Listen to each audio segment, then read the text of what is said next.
네, 고전에 의해 욕망의 구조, 예, 재택 강의 5주차 두 번째 강의를 시작하겠습니다. 이번 시간 마지막으로 징기스칸이 했다는 유명한 말, 성을 쌓는 자는 망하고 길을 내는 자는 흥한다 라는 데까지 해봤습니다. 예, 소인배 동의불화, 군자는 화이부동이라 라는 말과 맥이 다 있다는 얘기까지 했죠.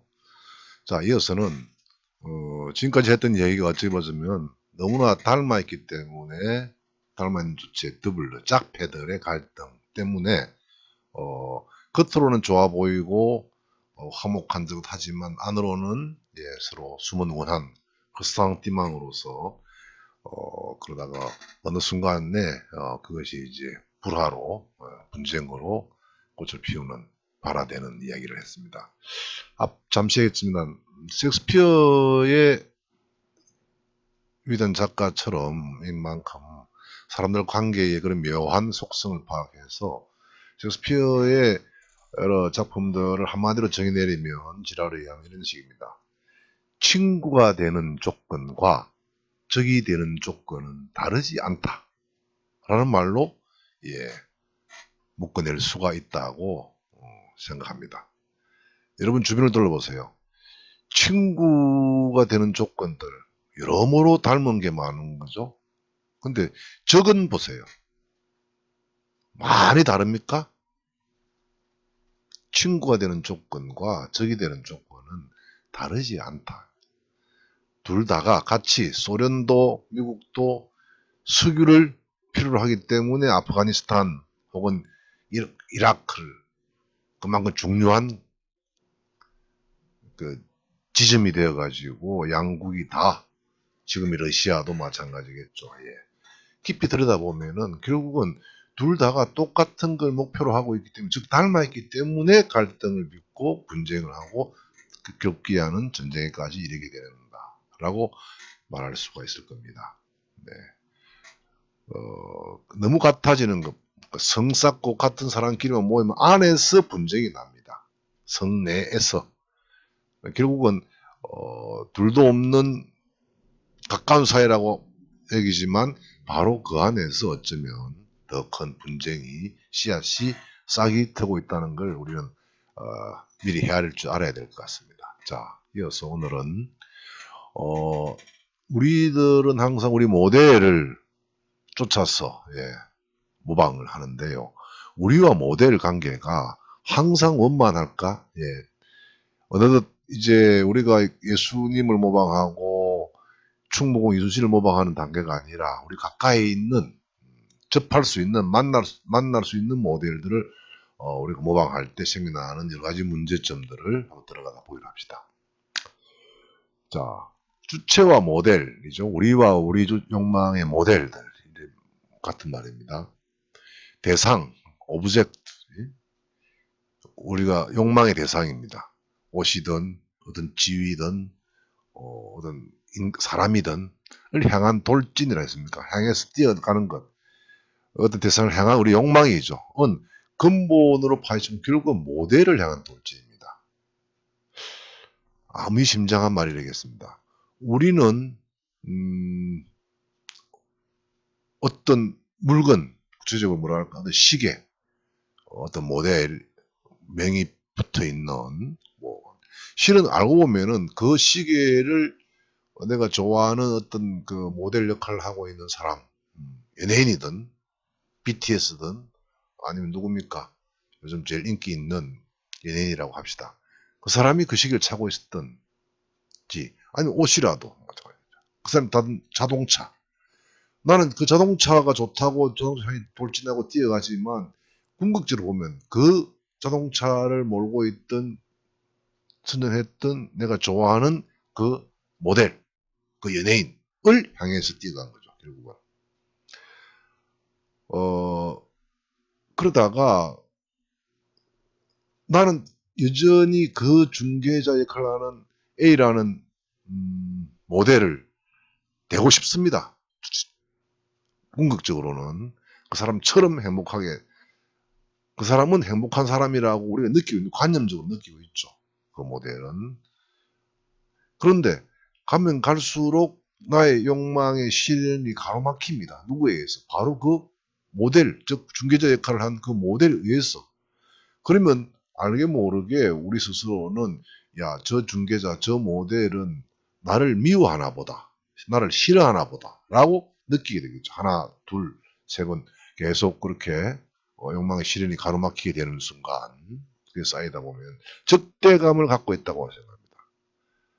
근데 나를 그 중개자가 그 친구에 대해서 좋아해서 처음에 모델로 삼고 쫓아가지만 그러면 그럴수록 내 욕망의 실은 하나 둘 가로막히게 되는 순간 내가 그 중개자, 그 모델, 친구일 수도 있고 연예인도 될 수도 있겠죠. 을 싫어하고 적대하면 적대할수록 그 중개자, 그 모델의 힘은 더 세워집니다. 나에게 있어서.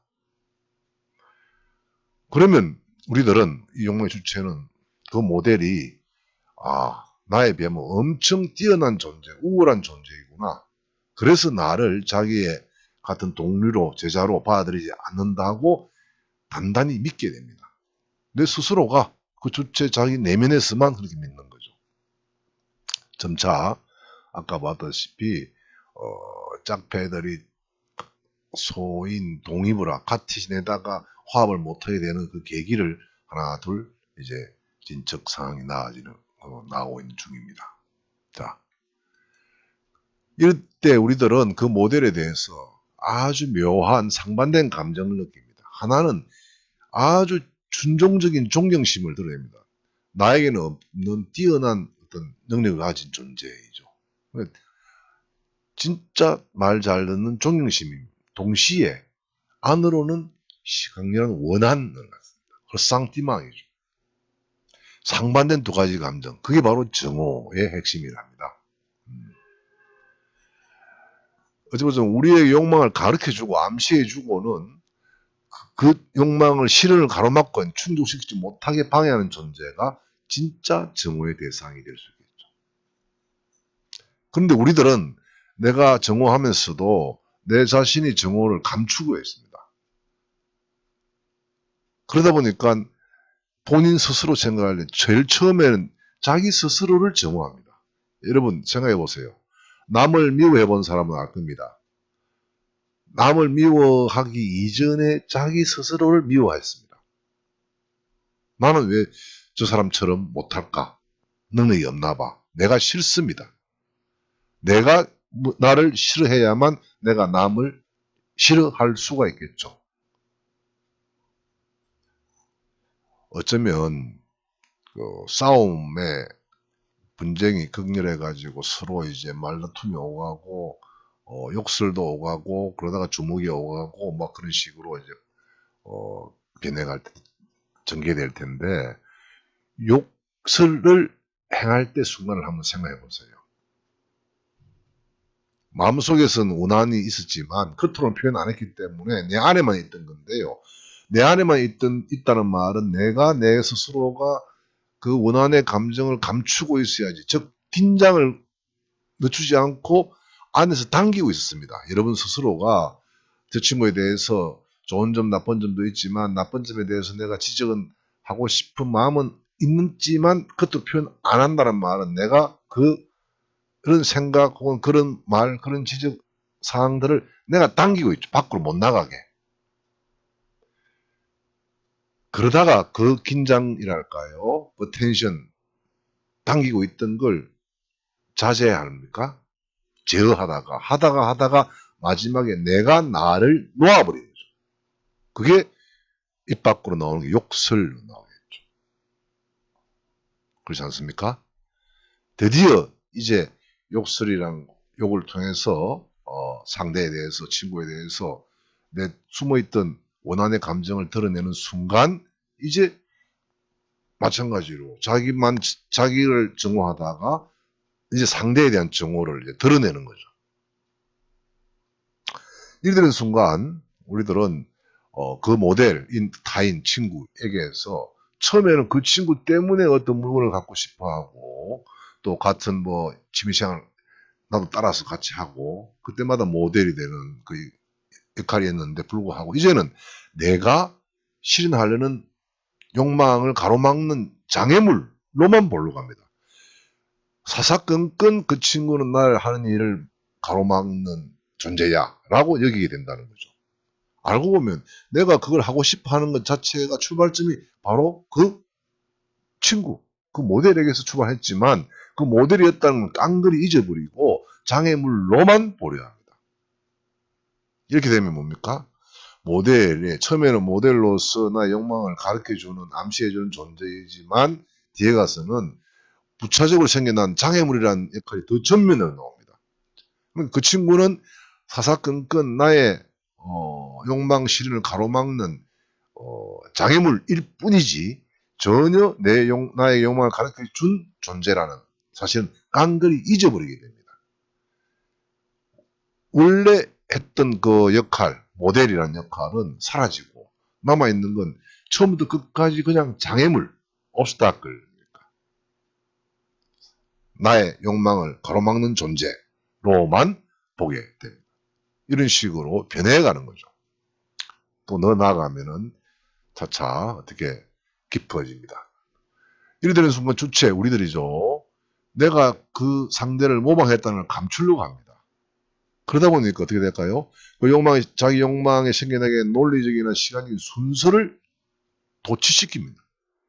생각해보세요. 처음에는 그 상대에서부터, 모델에서부터 내가 보고 배운 겁니다. 모방한 겁니다.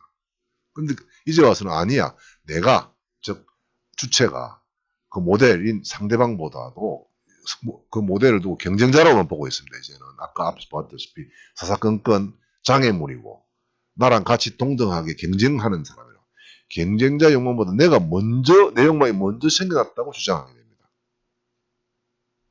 그러더니 뭡니까?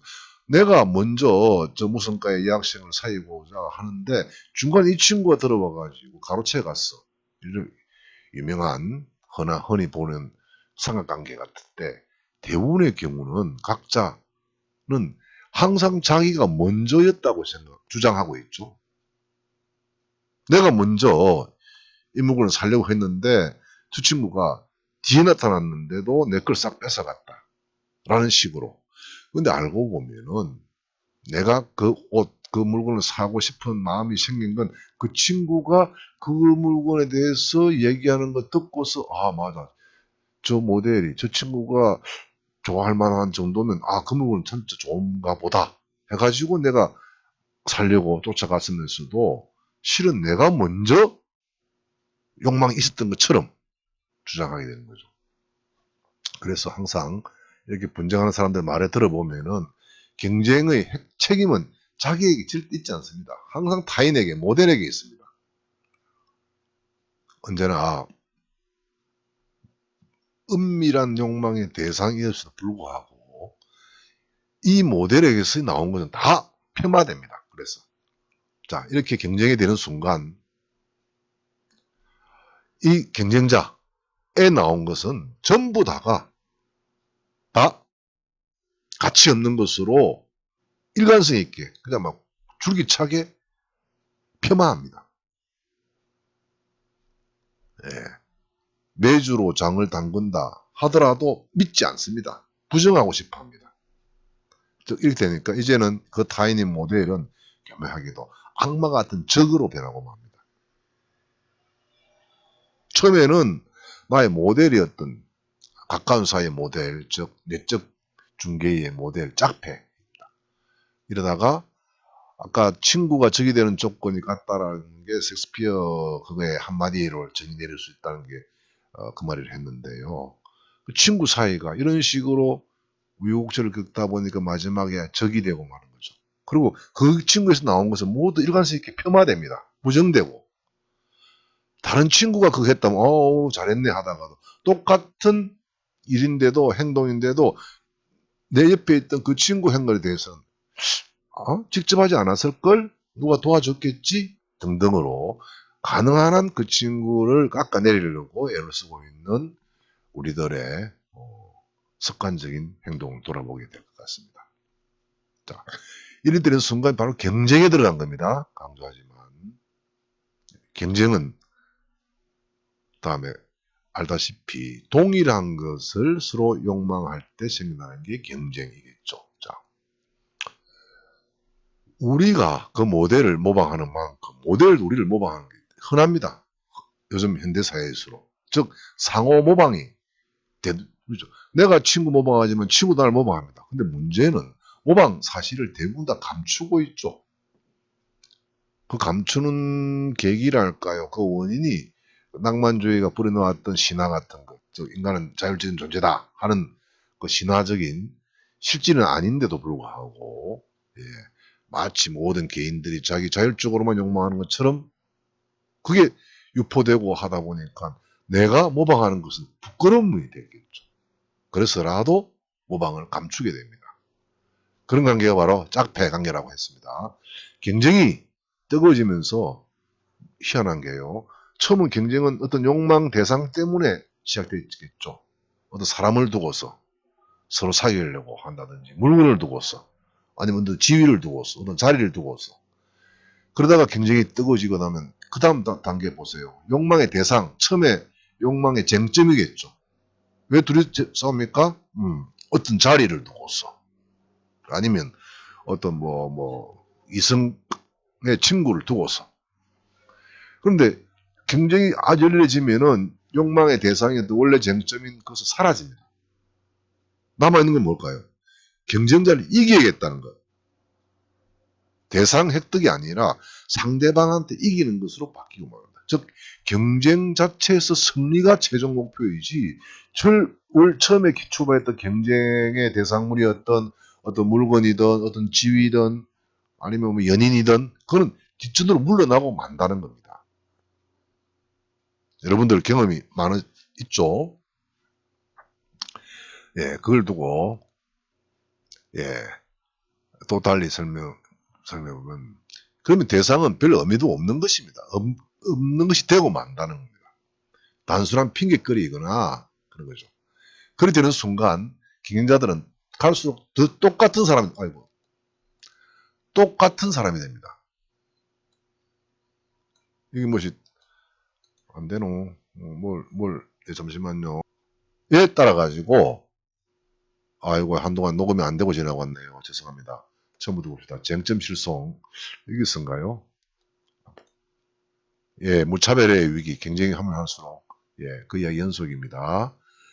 토론회 같은 데서 보자면 A는 B다라는 명제 어떤 주장이 있는데 A라는 사람이 말할 때는 그 말 옳습니다 하다가 똑같은 내용인데 똑같은 진술인데 B라는 사람이 말하면 나랑 그 사람이 바로 경쟁을 하고 있는 사람이 그 말 할 때는 틀렸다라고 반응을 보일 때가 있죠. 주변 친구들 사이에서도 있을 겁니다. 즉 쟁점이 사라진 겁니다.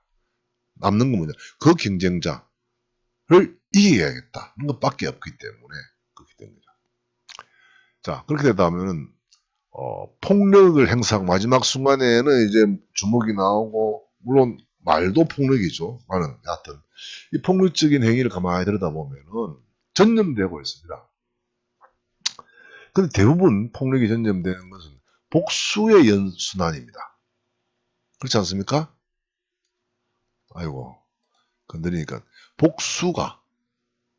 복수란 말은 상대가 한 것에 대한 반응으로서 응분의 대응이란 말이죠. 모든 폭력은 들여다보면 전부 다 그 이전에 있었던 상대의 폭력에 대한 정당 방위라는 주장이에요. 항상 끊이지 않습니다. 애들끼리 싸울 때 물어보세요. 세워놓고 A는 B한테만 B가 이렇게 했기 때문에 이래 합니다. B한테 물어보세요. 아니에요. A가 먼저 뭘 해서 합니다. 결국은 나의 폭행 행동은 그 지금 내가 때렸던 이유는 저 상대가 먼저 했기 때문에 그에 대해서 나는 그에 대한 복수로서 응분의 조처로서 한 것이다.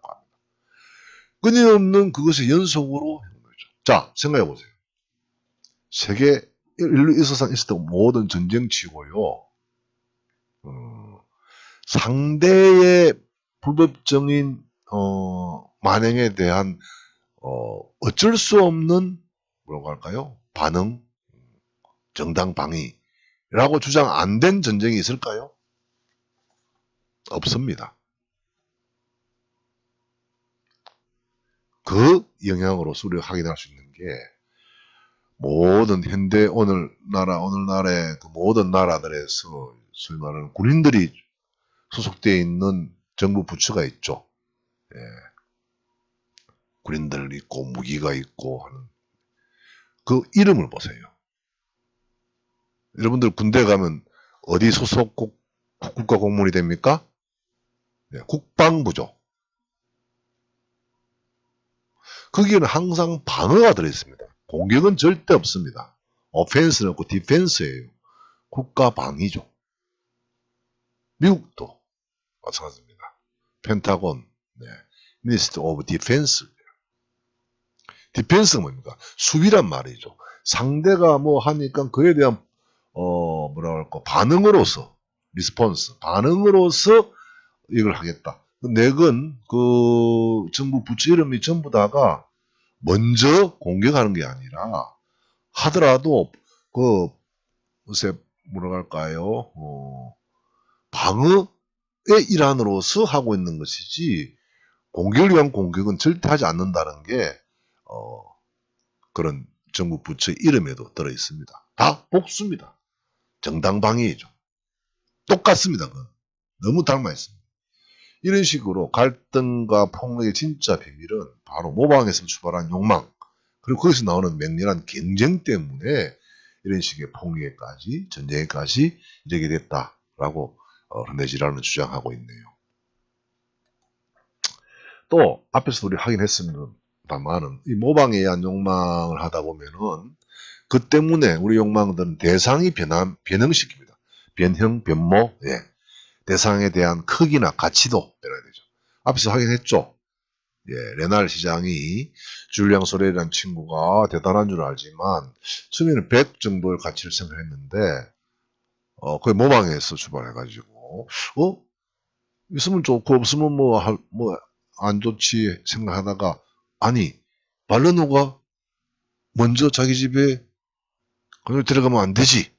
그 순간 더 강렬해졌다가 100 했을 때 부정받으니까 그럼 200, 300으로 대상의 크기가 변형되는 것. 즉 이때는 대상의 모델이 중요한 거죠. 모델, 즉 발르노 시장이든지 발르노 씨든지 그 외에 우리들의 뭘 좋아하고 나빠하는 것도 이 대상의 자체가 중요한 게 아니라 대상을 향해 뛰어간다 하지만 실은 모델을 향해서 돌진하고 있다고 표현했잖아요. 네. 모델의 역할이 커진 거지 대상의 역할은 별로 없던 거죠. 예, 우리가 BTS를 좋아한다 합시다. BTS가 A라는 옷을 입고 있다 합시다. 라벨. A 옷이 중요한 것 같지만 실은 만약에 좀 있다가 BTS가 B라는 옷을 라벨에 입었다면 B로 넘어갑니다. A는 더 이상 아무 의미가 없어요. B 갔다가도 C, D가. 즉 아까 처음 시작할 때 우리 욕망의 대상은 원래 없는 것이죠. 부평초처럼 이 대상 저 대상을 왔다 갔다 할 수뿐이죠. 그때그때 모델에 따라 가지고 대상을 변형시키는 게 바꿔지고 변모시키는 게 바로 우리들의 갖고 있는 모방적 욕망의 속성이다. 자, 이어서 아주 재미있는 대목으로 넘어갑시다. 예, 러시아의 유명한 그 뛰어난 작가 도스토옙스키의 단편 중에 영원한 남편이란 남편 이라는 그 단편 소설이 있습니다. 이 얘기가 아주 특이합니다. 이게 사랑이란 감정에 대해서 이제 앞에서 보았던 모방 같은 얘기할 수 있습니다. 주인공이라고 영원한 남편을 보고 여기 나오는 벨차니노프라는 사람이 이제 이거를 전해주는 입장이고 그 남편이 파블로비치입니다. 파블로비치 아내가 죽었어요. 근데 그 아내가 죽기 전에 많은 다른 남편 아닌 다른 남자들과 사귀고 사랑을 나누고 했답니다.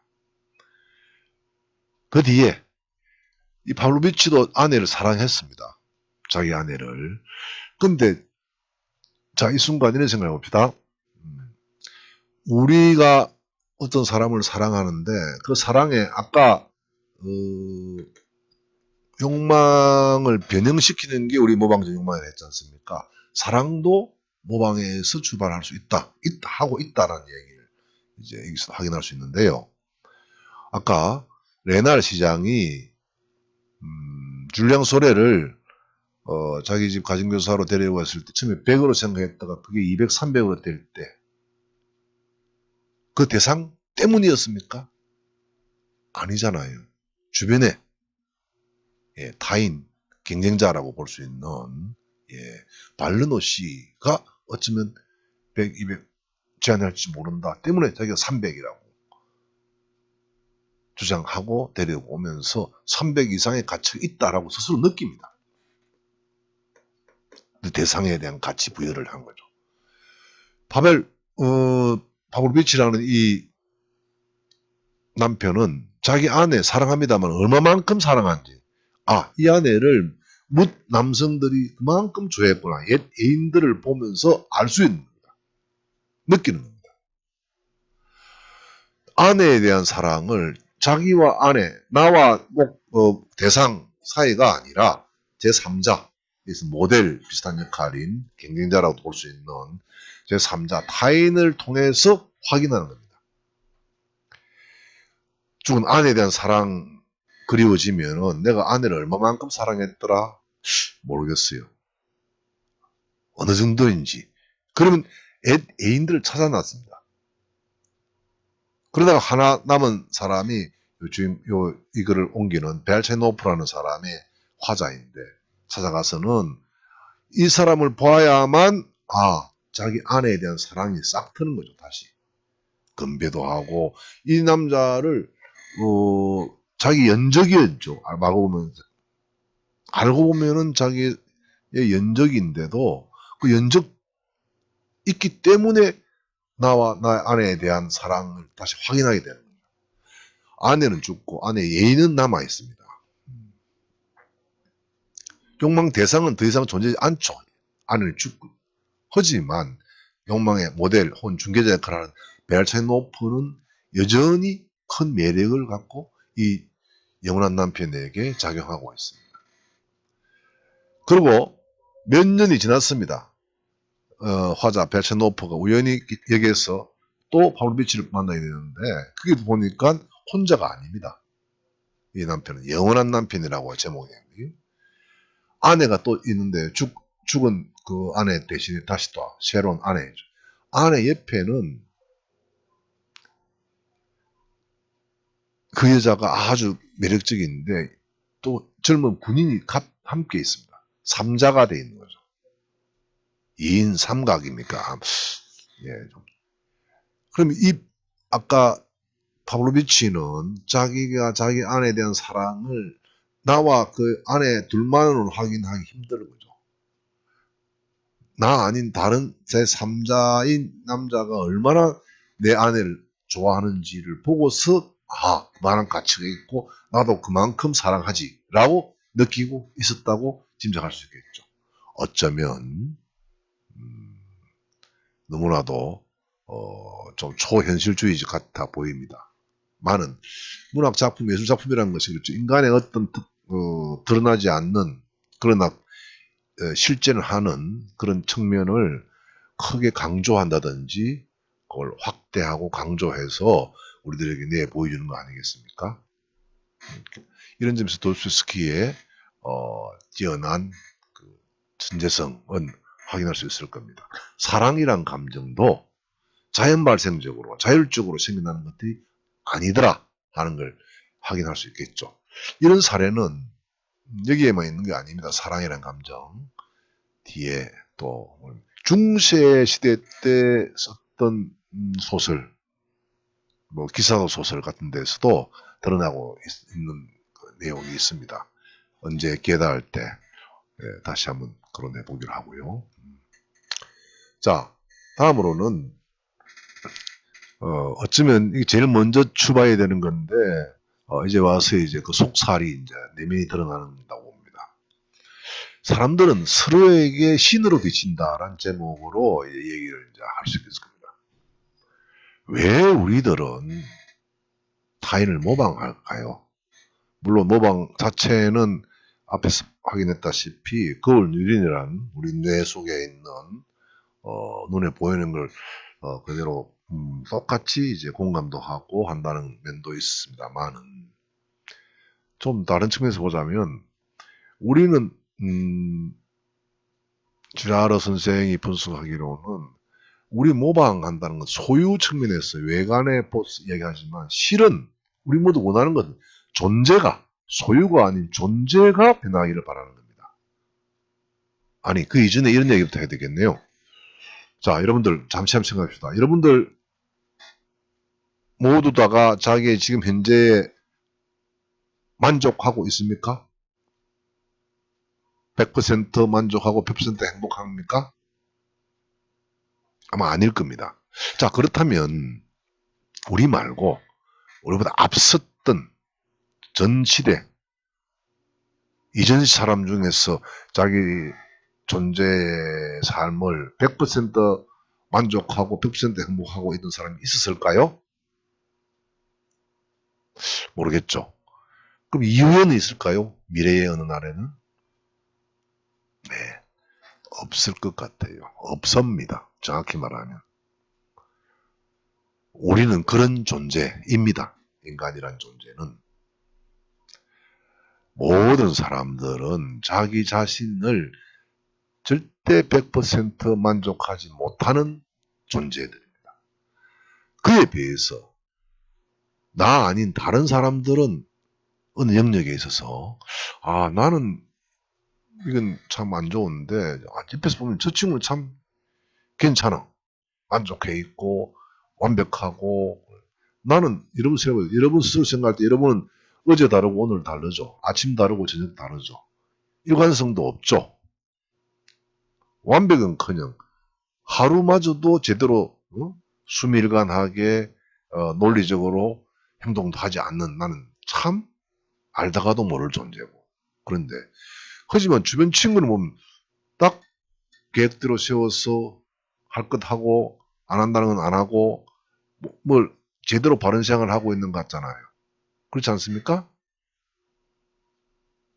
네. 그 순간 왜냐하면 우리들은 나는 나를 제일 압니다. 속마음까지 내 안에 있기 때문에. 그러나 우리가 타인을 안다고 생각하지만 그건 보이는 것만 보고 있는 거죠. 즉 겉면만. 소위 말하는 프로필이라 그럽니까? 측면, 겉면. 아니면 저 먼 산이라면 산의 겉에 보이는 건 보지. 안은 절대 들여다볼 수가 없잖아요. 아무리 친한 친구라고 속내를 드러나고 얘기는 합니다만은 그러나 한계가 있는 겁니다. 그러니까 항상 우리들은 대상을 멀리서 바라볼 때는 그 대상의 외관만 보이게 되고 그 외관은 우리가 보기에는 아주 수미일관하고 이로정연하고 합리적이고 완벽한 것처럼 보입니다. 그렇지 않을까요? 그래서 제목처럼 사람들은 서로가 서로에게는 신으로 완벽한 존재로 비친답니다. 존재이다는 아니죠. 이는 보인다 이 말입니다. 그 말은 자신은 완벽한 존재가 아니라는 건 누구나 다 알잖아. 근데 내 아닌 주변 친구들은 주변 사람은 다 나랑 다르게 그건 뭐 영역에 따라 다르다고 했습니까? 자, 나는 우리 집안 식구들하고도 그렇고 아주 화목하고 잘 좋아요. 그런데 단 하나 집안이 가난해. 근데 어릴 때부터 남들 다 하는 게임기 하나도 없었고 뭐도 없었고 다 그걸 결핍으로 남다 보면은 나는 무언가 부족하고 그 때문에 내가 인간이 인간성이 잘못됐는가 보기다 그런 생각도 들기도 하고 그러면서 자기 스스로를 폄하하고 맞추고 혹은 갉아먹고 그런 식으로 진행했죠. 또 B라는 친구는 다른 건 다 좋아요. 집안도 부자하고 부유하고 뭐 그런데 어느 한 군데만 저 결핍이라고 할까요? 남에게 있지만 자기는 없는 거 있다. 그럼 그걸 가지고 자기는 항상 또 평생 살아가면서 나에게는 이것이 핸디캡이고 일종의 컴플렉스로 작용하고 있을 수 있습니다. 사람마다 각기 다르죠. 아무것도 뭐 부족한 게 없는 사람도 다 있습니다. 나는 왼발보다 오른발이 어떻다는 둥, 그죠? 그럼 그게 최고의 자기 핸디캡이 돼가지고 남을 볼 때마다 그것부터 먼저 바라보게 되겠죠. 아, 저 사람은 두 발이 똑같네. 나랑 다르네. 얼마나 좋을까? 이런 등등으로 아주 미세하게 작은 것까지도. 그러면서 사람들은 대부분의 경우죠. 저 사람은 그 타인은 완벽해 보입니다. 많은 그새 보이기 때문에 그 사람처럼 되고 싶습니다. 존재가 되고 싶은 거죠. 비잉입니까? 그런데 존재는 되기 힘들잖아요. 내가 A란 철수가 영희가 못 되잖아요. 영희는 아주 집안도 가족들 간의 친목도 좋고 서로를 이해하고 뭐 중산층으로서 그렇게 부자는 아니라 하더라도 아주 뭐 적절하게 평균적으로 참 너무 좋아 보여. 근데 우리 집은 아주 부자에다가 재벌집 하지만 가족 간에 뭐 복잡하고 어쩌고 다투기만 하고 그러면 그 친구는 재벌집의 아들을 하더라도 영희 같은 그런 사람 너무 완벽해 보입니다. 네. 사람은 그런 법이잖아요. 그러니까 중개자 역할하는 어디 갔습니까? 예, 존재이고 싶습니다. 욕망은. 근데 그 존재 아까 존재가 되고 싶은데 존재는 못 되지 않습니까? 그러면 뭐 존재의 외관, 외피만 따라가는 거죠. 모방하는 거죠. 중개자가 되기를 원합니다. 그러나 될 수는 없기 때문에 그 다음처럼 실체로 융합되고 싶지만 안 됩니다. 그러면 자신 스스로를 아까 혐오를 느낀다고 했죠. 예. 그러면서 남는 다음은 외관을 그 소유물을 그 사람에게 갖고 있는 뭐랄까요 목소리, 말투, 아니면 옷, 뭐 물건을 소유함으로써 그 사람의 존재에 비슷하게 가까이 다가가려고 하는 것이 모방에 의한 욕망이 하게 된 과정이라는 거죠. 근데 그런 이야기가 앞에까지 있는데 되기를 즉 존재가 되기를 원했지만 그 못하기 때문에 존재가 아닌 소유로서 그 대상의 소유물 옷이든 뭐 사귀는 사람이든 그 사람이 하고 있는 취미생활이든 이런 것을 같이 하는 걸 우리는 모방에 의한 욕망 그 주 대상이 대상 물건이라든지 이런 걸로 바뀌게 된 거겠죠. 자, 이 정도로 지랄생 선생의 생각을 쭉 따라가 본 다음에 그러다가 여러분들도 살아가다가 그런 게 느낍니다만 이런 걸 깨달았던 어떤 작품의 이야기들도 이제 나옵니다. 이런 사실을 뒤늦게 하면 깨달을 수 있습니다. 그게 내 욕망이 실은 타인에서 출발했고 이런 사실을 르네지라는 표현하는데 개종이라고 합니다. 그리고 그 유사하게 그런 사례들을 마르셀 프루스트의 소설에 보면은 이런 식의 주인공들을 스스로를 정오하고 미워하겠죠. 가령 마르셀 프루스트의 그 소설 잃어버린 시간을 찾아서에 나오는 그 주인공 화자는 이런 말을 합니다. 같이 읽어볼까요?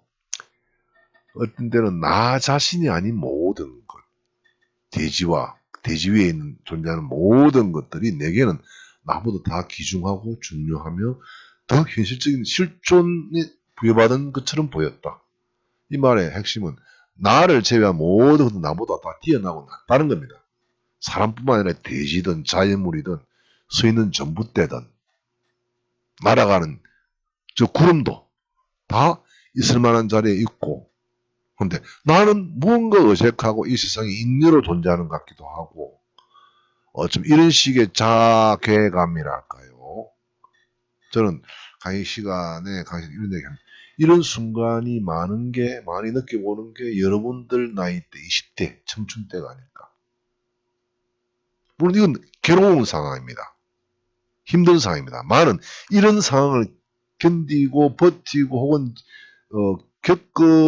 경험했던 사람이 훨씬 더 나은 삶을 살 수 있을 것 같다는 게 저 생각입니다.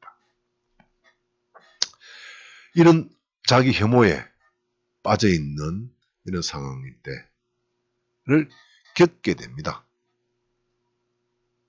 청춘기에 여러분들 나이에.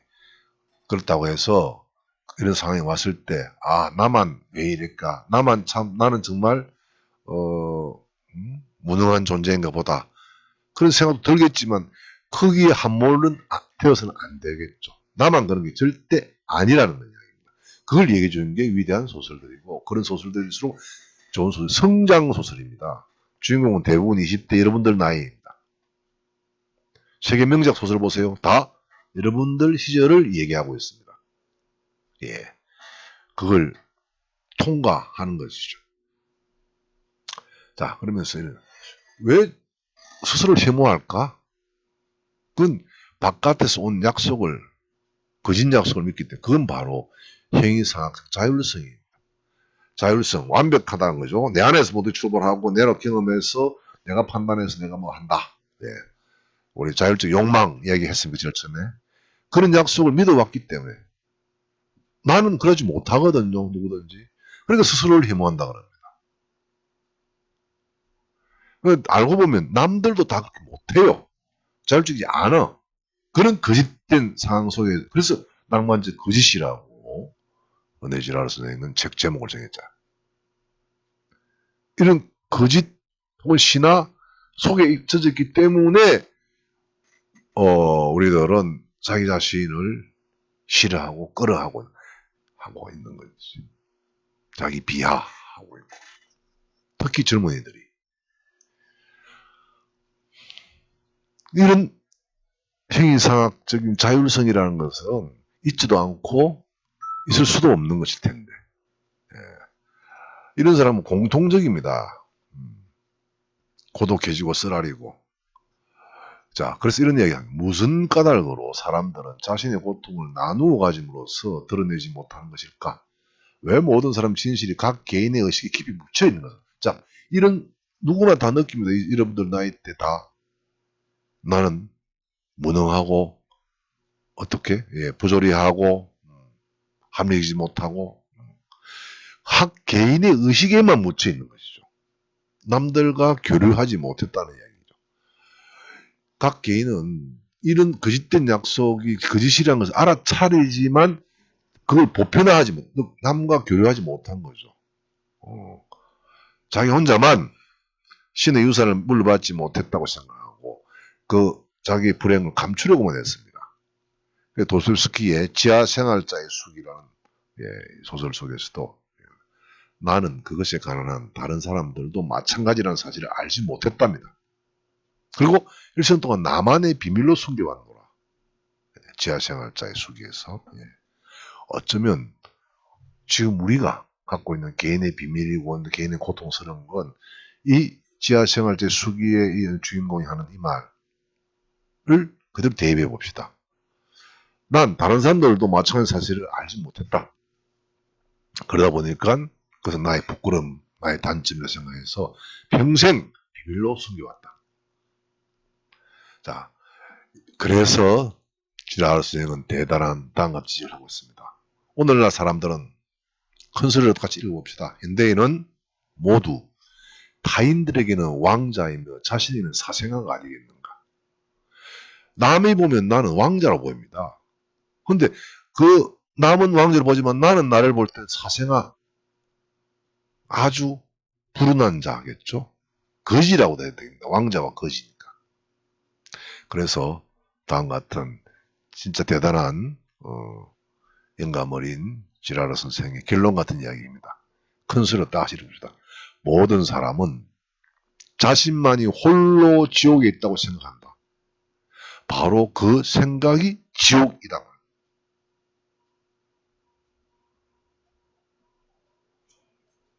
무슨 영혼이 남습니까, 여러분들? 나 혼자만 지옥에 있다 생각합니다, 보통. 그 생각이 바로 지옥이에요. 지옥은 따로 바깥에 어디에 있는 것이 아니라 우리 마음 안에 있다고 말할 수 있겠죠. 네. 네, 두 번째, 5주째 두 번째 강의를 여기서 마치기로 할까요? 네, 여러분들 각자 자기 삶의 지표, 기둥을 찾아가는 게 대학 교양 교육의 목표라고 우리가 앞 시간에 첫 시간에 얘기했습니다. 힘들고 이럴 때일수록 크게 보는 그런 안목을 가지고 이겨나가기 바랍니다. 자, 했었습니다.